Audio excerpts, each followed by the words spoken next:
Hello everyone, today we are going to take a look at another commander deck. And today it is Brimaz, the king of Oreskos. Look at him, he's going on a holiday. Or is he? So, what is Brimaz? Brimaz is the legendary creature, a cat soldier from Born of the Gods. It's mono white, a 3/4 for 3 mana, it's Vigilance, and whenever Brimaz attacks, put a 1/1 white cat soldier creature token with Vigilance onto the battlefield attacking. And when he blocks, it do the same except the token blocks the same creature. That's actually pretty interesting, and as you can imagine, the deck will revolve around tokens and soldiers. So, to start off, as usual, we will start off with the mana base,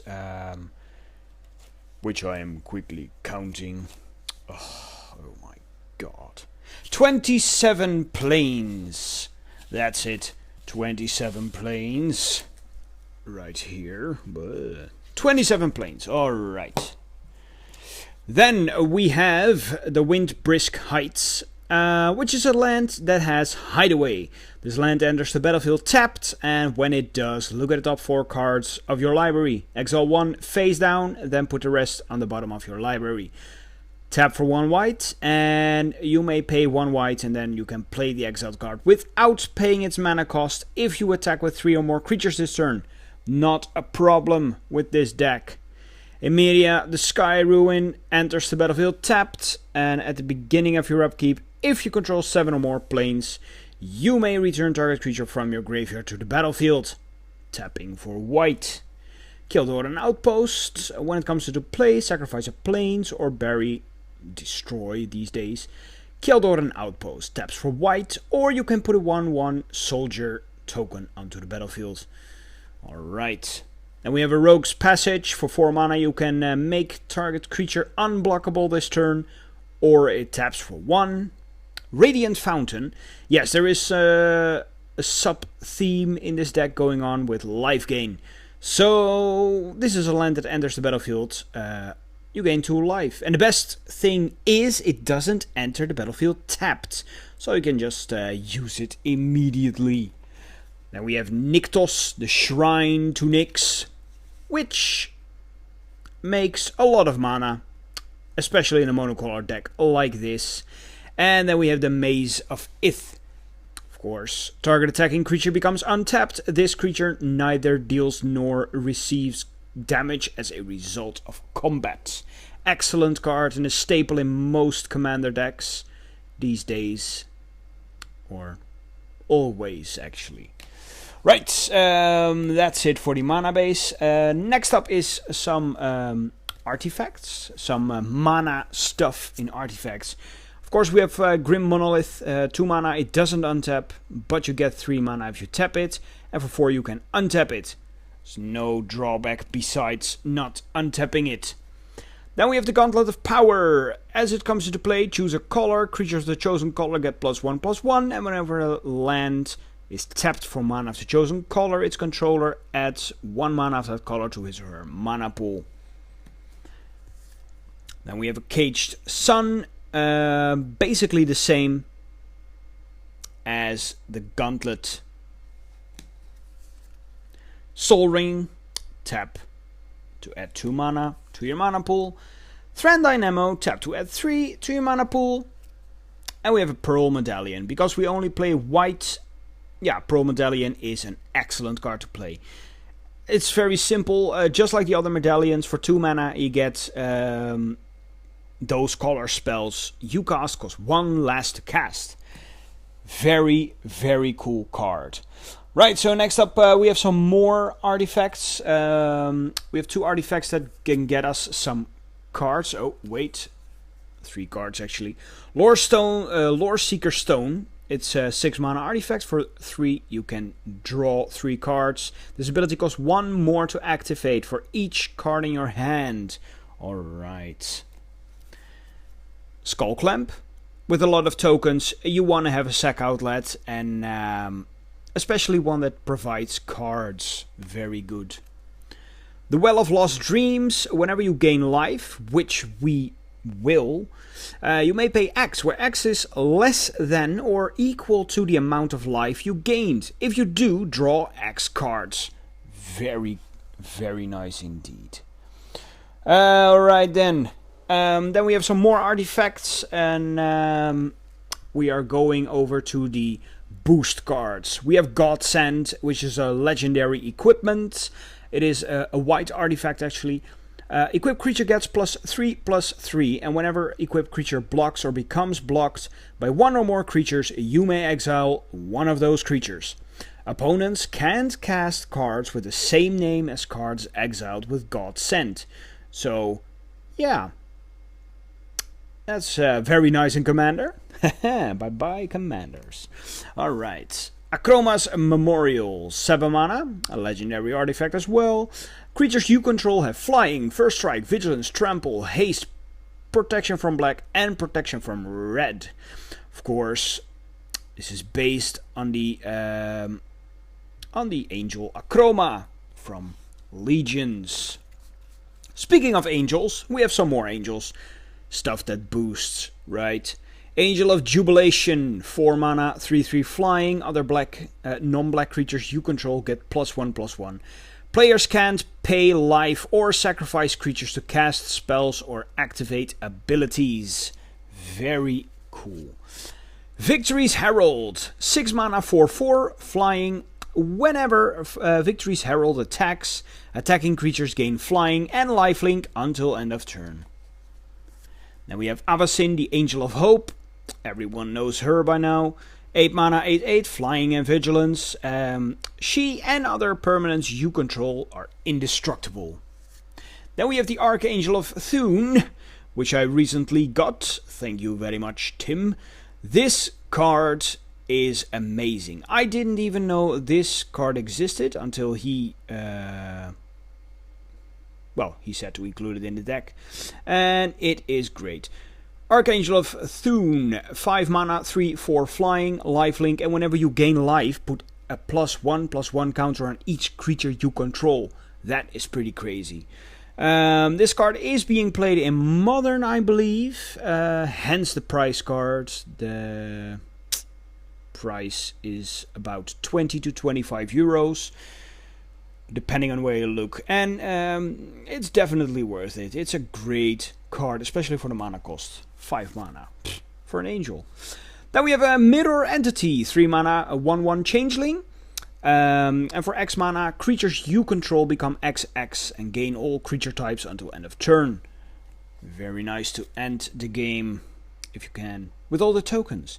Captain of the Watch, 6 mana, 3/3 vigilance. Other soldier creatures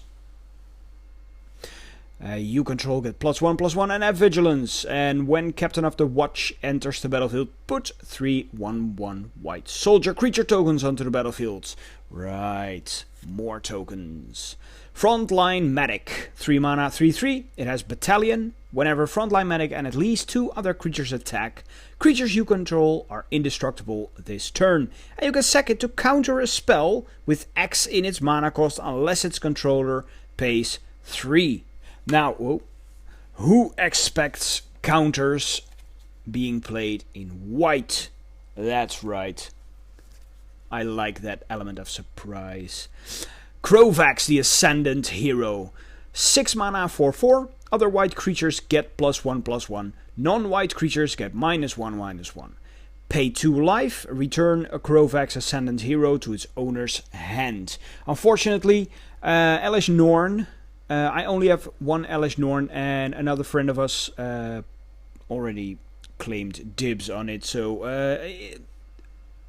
Tim, the Brimaz player, couldn't get an Elish Norn in his deck, so yeah, we kind of miss that card in here. Marshal's Anthem, it's an enchantment for 4 mana, multi-kicker. For 2, you may pay an additional 2 any number of times as you cast this spell. Creatures you control get +1/+1, When Martial's Anthem enters the battlefield, return up to X target creature cards from your graveyard to the battlefield, where X is the number of times Martial's Anthem was kicked. Very cool indeed. Dictate of Heliod. It has flash, and creatures you control get +2/+2. It's an enchantment. It's a very nice card. It's a Crusade with flash. It's pretty sweet.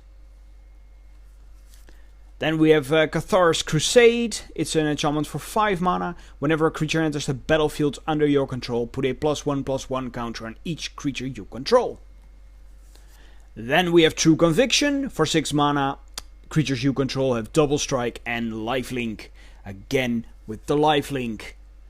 Then we have Brave Descent for 2 mana. Creatures you control have vigilance. Each creature you control can block an additional creature. Mobilization. Soldier creatures have vigilance, and for 3 mana you can make tokens. Conqueror's Pledge. Kicker 6. Put 6 1/1 white core soldier creature tokens onto the battlefield, and if it was kicked, put 12 of those tokens onto the battlefield instead. Yes, we want more tokens. More tokens is better. And in that same spirit, Anointed Procession. 4 mana enchantment. If an effect would create 1 or more tokens under your control, it creates twice that many of those tokens instead. Oh, that's just awesome. Now then, to slow things down for your opponent's Grand Abolisher. During your turn, your opponents can't cast spells or activate abilities of artifacts, creatures, or enchantments. And it's a creature. Terminus, it has Miracle 1. Put all creatures on the bottom of their owners' libraries. Excellent card. Crackdown. For 3 mana, non-white creatures with power 3 or greater don't untap during their controller's untap steps. Now we have a Dawn Charm, which is actually quite versatile. You can choose to prevent all combat damage that would be dealt this turn, regenerate target creature, or counter a spell that targets you. You'll probably do one of the first or the last one. It's a nice card. I like the charms anyway. Authority of the Consuls. It's an enchantment for 1, and creatures your opponent's control enter the battlefield tapped, and whenever a creature enters the battlefield under an opponent's control, you gain 1 life. Nice. Speaking of life gain, of course we have a Soul Warden. Whenever any other creature comes into play, gain 1 life. In the same spirit, Soul's Attendant, which does the same. Healer of the Pride. Whenever another creature enters the battlefield under your control, you gain 2 life. And we have Congregate. Good old Congregate. Target player gains 2 life for each creature in play. Sweet. Not just your own, all of the creatures. Right, we have some tutors as well. We have a Recruiter of the Guard. When Recruiter of the Guard enters the battlefield, you may search your library for a creature card with toughness 2 or less. Reveal it, put it into your hand, and then shuffle your library. And then we have the Academy Rector. When Academy Rector is put into the graveyard from play, you may search your library for an enchantment card, put it into play, then shuffle your library. Right, next up we have more soldiers and more token generators. We start off with Catapult Master, 5 mana 3/3, and you can tap 5 untapped soldiers you control, remove target creature from the game.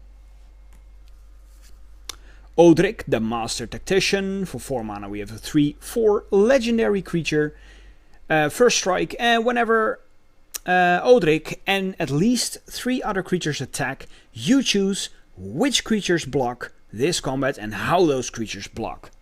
That is pretty cool to have in Commander. Darien, the King of Keldor. Whenever you're dealt damage, you may put that many 1/1 white soldier creature tokens into play. The Knight Captain of Eos. Whenever he comes into play, put 2 1/1 white soldier creature tokens into play. And for 1 mana you can sacrifice a soldier you basically have a fog attack, or a holy day, if you will. Then we have the Mentor of the Meek. Whenever another creature enters, with power 2 or less, enters the battlefield under your control, you may pay 1. If you do, draw a card, and it's a soldier. So that's nice. And here we have the Field Marshal. 3 mana 2/2, other soldiers get +1/+1 and have first strike. Alright, next up. Stuff that works with your life total. Runetail, the Kitsune Ascendant. Whenever you have a 30 or more life, flip him. Well, that's easy in Commander. And the other half is prevent all damage that would be dealt to creatures you control. It's not too overpowered. You can still get rid of your stuff, but this is pretty cool. And of course we have a Felidar Sovereign. Well, yeah, actually not too, of course, if I may say. This is actually one of those cards that was created before Commander became popular. And now you can just abuse it, and the rules haven't been changed to deal with this kind of stuff. So, Felidar Sovereign, it's a 6 mana, 4/6, Vigilance and Lifelink. And at the beginning of your upkeep, if you have 40 or more life, you win the game. Yeah, it's just that simple.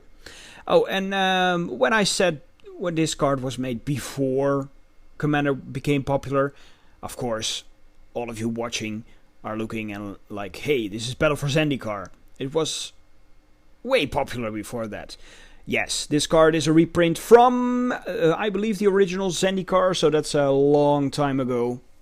I believe it was 2009-ish, something like that. Yeah, something like that, I believe. Right, next up we have some filter cards. Land tax. Enchantment. During your upkeep, if an opponent controls more land than you, you may search your library and remove up to 3 basic land cards and put them into your hand. Reshuffle your library afterwards. This is a great card. I used to play this one alongside Scroll Rack, and it works like a charm. Now then, the player of Brimaz chose not to play Scroll Rack and not become a heavy target like I was. And we have Endless Horizons. For 4 mana, it's an enchantment, and when it comes into play, search your library for any number of playing cards and remove them from the game.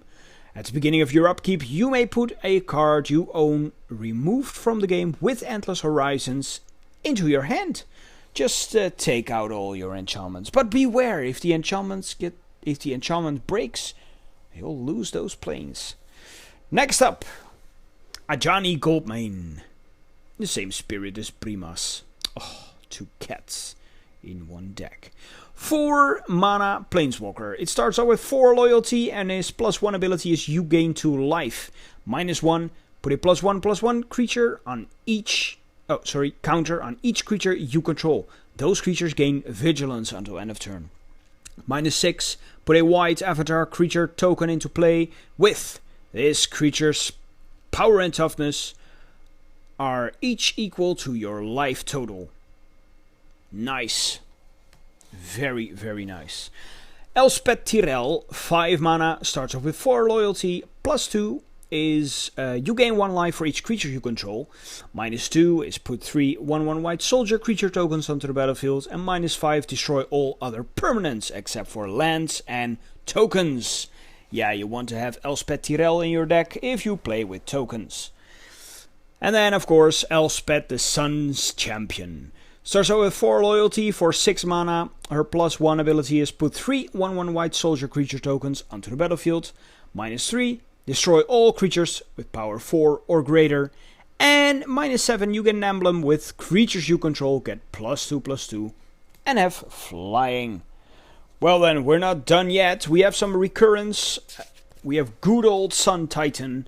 For 6 mana we get a 6/6 Vigilance, and whenever he enters the battlefield or attacks, you may return target permanent card with converted mana cost 3 or less from your graveyard to the battlefield.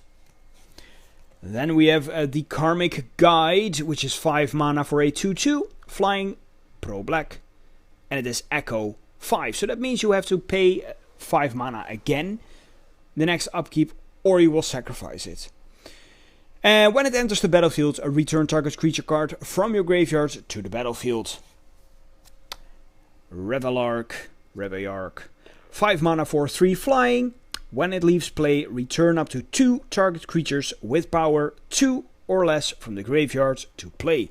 And it is Evoke 6. So that means you may play this spell for its Evoke cost. If you do, it's sacrificed when it comes into play.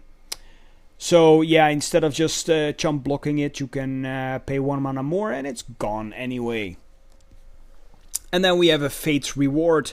For 4 mana as an instant, return to the battlefield all permanent cards in your graveyard that were put there from the battlefield this turn. And then finally, the last pile, we have some removal. Of course, how can we forget about removal? Angel of the Dire Hour. 7 mana, 5/4 flying and flash. When it enters the battlefield, if you cast it from your hand, exile all attacking creatures. Wow. Path to Exile, who doesn't know it? 1 mana, exile target creature, and its controller may search his or her library for a basic land card. Put it onto the battlefield tapped, then shuffle the library. Karmic Justice. 3 mana, whenever a spell or ability an opponent controls destroys a non-creature permanent you control, you may destroy target permanent that opponent controls. Yes, eye for an eye. Route. 5 mana. If you pay 2 more, it costs... if you pay 2 more, it becomes an instant instead of a sorcery.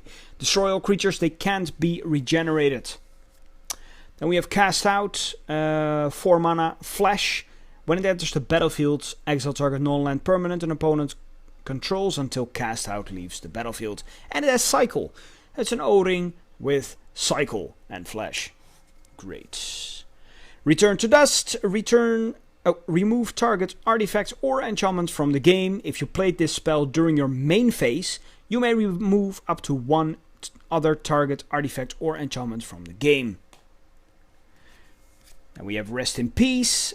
For 2 mana, when it enters the battlefield, exile all cards from all graveyards. And if a token or a card would be put into a graveyard from anywhere, exile it instead.